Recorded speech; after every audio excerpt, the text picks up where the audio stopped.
উলিয়ালে এই সম্পৰ্কত অলপ কওকচোন পৰিৱেশটোৰ ওপৰত। মোৰ নাম পুলক বিশ্বাস, মই চাকৰি ৰেভিনিউ ছাত্ৰ। মই যোৱা বছৰৰ মাৰ্চ মাহত জইন কৰিছিলোঁ ইয়াতে।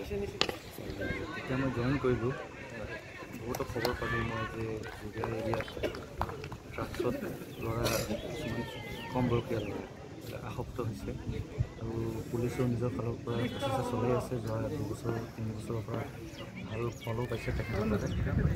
পিছত মই ভাবিলোঁ যে এইটোৰ বিষয়ে কিবা এটা কৰিব লাগে, আমি যাতে এৱেৰনেছ এটা কৰিব পাৰোঁ, ল'ৰা ছোৱালী যিবিলাক বেয়া এক্টিভিটিছ আছে তাৰ পৰা ওলাই আহি মানে ভাল দিশে যাব পাৰে, তাৰ কাৰণে আমি এটা প্ৰচেষ্টা লৈছোঁ হাতত।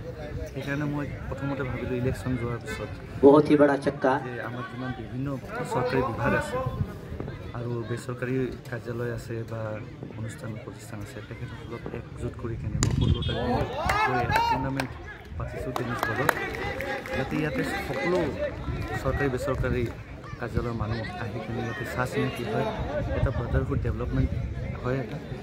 আৰু লগতে আমাৰ এটা মেছেজ মানে জুৰিয়াবাসীলৈ নগাঁওবাসীলৈ যে বেয়া কামত লিপ্ত হোৱা যিসকল ল'ৰা আছে, নতুন প্ৰজন্ম, তেখেতসকলে সেইবিলাক বাদ দি খেলৰ নিচিনা শৰীৰ চৰ্চা কৰাৰ নিচিনা অভ্যাসত আহিব লাগে।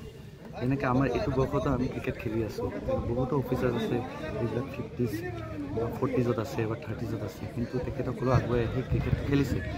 আৰু যিহেতু ক্ৰিকেটটো বৰ জনপ্ৰিয় খেল আমাৰ ইণ্ডিয়াত, সকলোৱে জানে।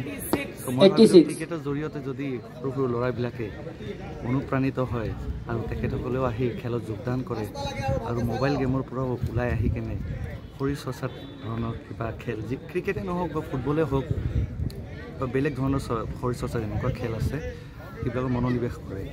আৰু আশা কৰিছোঁ আমাৰ এই টুৰ্ণামেণ্ট চলিছে, এই টুৰ্ণামেণ্টৰ জৰিয়তে ৰাইজৰ মই সঁহাৰি পাম, ৰাইজে যাতে নিজৰ ল'ৰা ছোৱালীক সুদিশে লৈ যায় আৰু এটা ভাল সমাজ এটা গঢ়িবলৈ সক্ষম হয়। মই আশাবাদী, কিমান দূৰ সক্ষম হ'ম মই নাজানো, কিন্তু এইটো মোৰ প্ৰচেষ্টা আৰম্ভ হৈছে।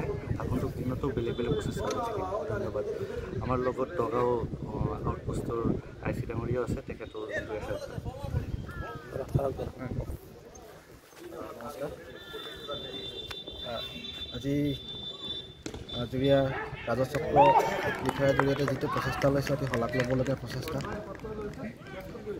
জুৰিয়াত প্ৰায় দেখিছেই যিখিনি উঠি অহা যুৱ প্ৰজন্ম হৈছে, প্ৰায়খিনি আচলতে আমি দেখা পাওঁ বেয়া দিশে সৰহভাগ ঢাল খাই গৈছে। ড্ৰাগছৰ লগতে যোৱা মদ আদিৰ পৰা আদি কৰি যিখিনি বেয়া গুণ আছে প্ৰায়খিনিতে দেখা যায় উঠি অহা যুৱ প্ৰজন্মখিনি সেইসমূহত ব্যস্ত হৈ থকা। গতিকে সেইসমূহৰ পৰা আমাৰ ল'ৰা ছোৱালীখিনিক উলিয়াই আনি এনেকৈ এটা ভাল পৰিৱেশ দিব পাৰি, সেই উদ্দেশ্যেৰে আমাৰ চাৰ্কল অফিচাৰ ছাৰে এটা ভাল প্ৰচেষ্টা লৈছে। গতিকে সকলোৱে ওলাই আহক, সকলোৱে সহযোগ কৰক আৰু সমাজখন যাতে এখন ভাল সমাজ এখন গঢ়ি তোলাত সহায় হয়, তাৰে কামনা কৰিছোঁ। আমাৰ লগত জুৰিয়া সমবায় ছেক্ৰেটাৰী তথা এইখন খেলপথাৰ যিটো বিদ্যালয় সভাপতি সভাপতি এনেকুৱা এটা পদক্ষেপ তেখেতে যে লৈছে, এতিয়া ড্ৰাগছ মদ ভাঙৰ জোৱা এইবিলাকৰ বিৰুদ্ধে ছাৰে এটা সজাগতাৰ যি ব্যৱস্থা কৰিছে।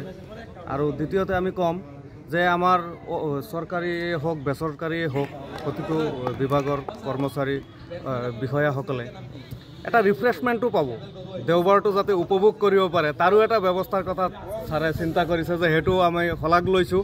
আৰু আমাৰ এই অঞ্চলৰ ল'ৰা ছোৱালীক আমি দেখুৱাব পাৰিম ফিল্ডত যেতিয়া খেলটো হৈ থাকে যে বিভিন্ন বিভাগৰ বিষয়া কৰ্মচাৰীসকলে খেলি আছে, তেওঁলোকক আমি লৈ আহি এইটো দেখুৱাই পেলাই আমাৰ ল'ৰা ছোৱালীক আমি এটা অনুপ্ৰেৰণা যোগাব পাৰিম।